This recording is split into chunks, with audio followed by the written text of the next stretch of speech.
ইরানের সরকার বিরোধী বিক্ষোভে নতুন ভয়ঙ্কর রূপ নিয়েছে। ফলে দেশটিতে প্রায় সম্পূর্ণভাবে ইন্টারনেট সংযোগ বন্ধ করে দেওয়া হয়েছে।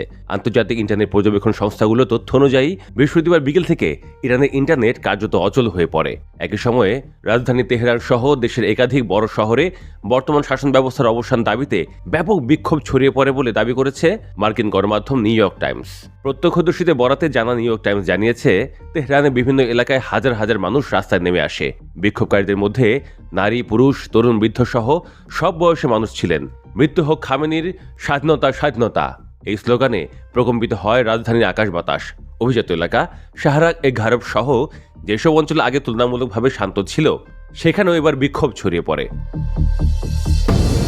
তেহরানের পাশাপাশি মাশহাদ, ইস্পাহান, সিরাজ, বুশের ও কারাজ সহ বহু শহরে বড় জমায়েতের খবর পাওয়া গেছে। সামাজিক যোগাযোগ মাধ্যমে ছড়িয়ে পড়া ভিডিওতে দেখা যায় বিভিন্ন সরকারি ভবনে আগুন জ্বলছে, রাস্তায় গাড়ি ও ব্যারিকেডে আগুন দেওয়া হচ্ছে। যদিও বিক্ষোভের শুরুটা শান্তিপূর্ণ ছিল, রাত গভীর হওয়ার সঙ্গে সঙ্গে পরিস্থিতি সহিংস হয়ে ওঠে। কারাজ শহরে ধারণ করা একটি ভিডিওতে গুলির শব্দ শোনা যায়। এ সময় আতঙ্কিত বিক্ষোভকারীদের দৌড়ে পালাতে দেখা যায়, তবে গুলি কারা ছুঁড়েছে তা নিশ্চিত হওয়া যায়নি। তেহরানের নিরাপত্তা বাহিনী টিয়ার গ্যাস ও ফাঁকা গুলি ছুঁড়ে জনতাকে ছত্রভঙ্গ করার চেষ্টা করে বলে জানিয়েছেন স্থানীয় বাসিন্দারা। এই উত্তাল পরিস্থিতির মধ্যেই ইরানে ইন্টারনেট সংযোগ বন্ধ করে দেওয়া হয়। নেট ব্লকস এবং Georgia institute of technology internet পর্যবেক্ষণ ডেটা অনুযায়ী বৃহস্পতিবার বিকেল থেকে ইরানের সংযোগ প্রায় শূন্যের কোঠায় নেমে আসে। ফলে দেশটির ভেতরের খবর বাইরে পৌঁছানো এবং বিক্ষোভকারীদের নিজেদের মধ্যে যোগাযোগ মারাত্মকভাবে ব্যাহত হচ্ছে।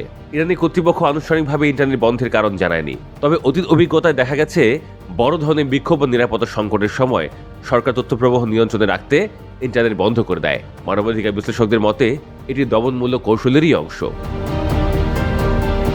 এদিকে ইরানের বিচার বিভাগের প্রধান ও নিরাপত্তা কর্মকর্তারা বিক্ষোভকারীদের বিরুদ্ধে কঠোর ব্যবস্থা নেওয়ার হুঁশিয়ারি দিয়েছেন।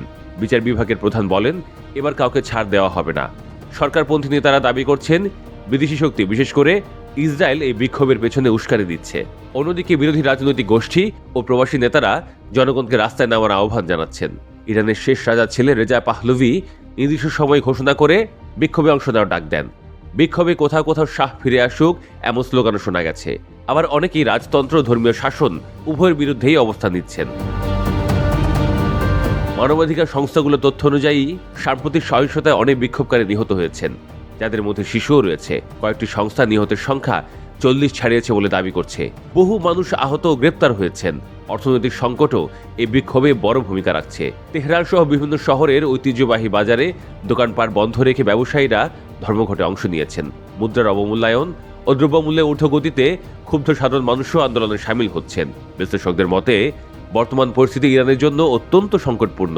দেশ জুড়ে ছড়িয়ে পড়া এই আন্দোলন শুধু রাজনৈতিক নয়, সামাজিক ও অর্থনৈতিক অসন্তোষেরও বহিঃপ্রকাশ।